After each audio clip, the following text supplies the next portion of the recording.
pada ulang tahun Partai Komunis Tiongkok minggu lalu di Taman Tiananmen, Xi Jinping dengan percaya diri berpidato yang isi pidatonya cukup menggentarkan banyak negara di dunia. Para pakar intelijen pertahanan dunia geger. Analisanya, pernyataan Xi Jinping ini tertuju pada gerakan negara G7 yang dengan terang-terangan anti strategi ekspansi Tiongkok yang dibungkus dengan bantuan ekonomi. Seperti strategi banyak penyebar agama agar agama mereka dianut banyak orang, mereka pakai strategi memberi bantuan ekonomi agar banyak orang jatuh hati dan berpindahlah menjadi penganut agama tersebut. Atau seorang playboy tebar pesona dengan sering memberi hadiah pada gebetan-gebetannya agar kemudian jatuh hati untuk dipacari. Kalau playboynya sadis, tujuan memacari cewek tersebut untuk diambil warisannya, dan itu sangat kurang ajar. Kita kembali ke Tiongkok. Tiongkok pakai strategi yang sama, ambil hati dengan bantuan ekonomi. Tetapi bukan uang yang diberi adalah produk. Produknya buatan di negeri Tiongkok, di mana modalnya cetak duit berbasis produksi. Sederhana kan? Tapi pejabat negara yang negaranya takut dengan Tiongkok dipasang doktrin bahwa kalau cetak uang itu akan inflasi negaramu. Wis, sakarepmu bos. Ingat, jabatan ada batasnya, ilmu juga ada batasnya.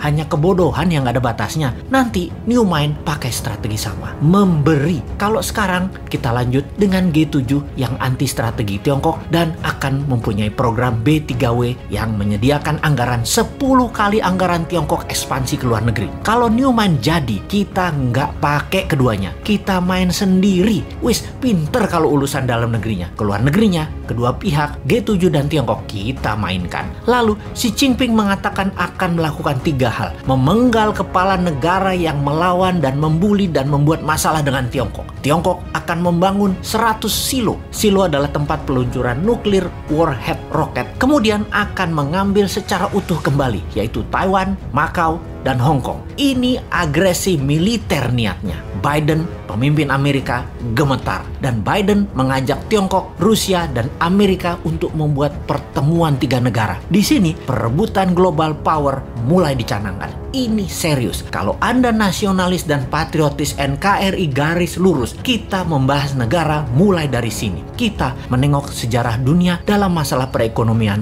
dunia. Tiongkok sejak 3000 tahun yang lalu adalah wilayah perdagangan dan produsen terbesar di dunia. Di zaman Bizantium, Konstantinopel, ada Alexandria misalnya. Banyak lagi wilayah yang sudah lengkap bentuk negaranya dan makmur. Semuanya berdagang dengan Tiongkok. Baru dalam 200 tahunan ini, Tiongkok kalah dagang dengan dunia barat karena kemajuan teknologi yang pesat di Eropa dan Amerika. Hingga Amerika kemudian membangun Korea Selatan dan Jepang untuk menguasai pasar Asia Timur. Namun, strategi Deng Xiaoping di tahun 1979 hanya dalam 40 tahunan, Tiongkok kembali menjadi yang terbesar perdagangannya. Salah satunya memang bangsanya terbiasa berproduksi, terbiasa dagang, dan kuat lapar bangsanya. Secara bawah sadar, bangsa Han itu adalah bangsa pedagang, pandai memberi di awal, pandai merendah, pandai dagang tanpa untung, yang penting pembeli untung dulu, pandai putar uang, dan jago dalam kesehatan alami biomedisin tradisional ala timur. Secara ekonomi dan kesehatan memang di nomor 1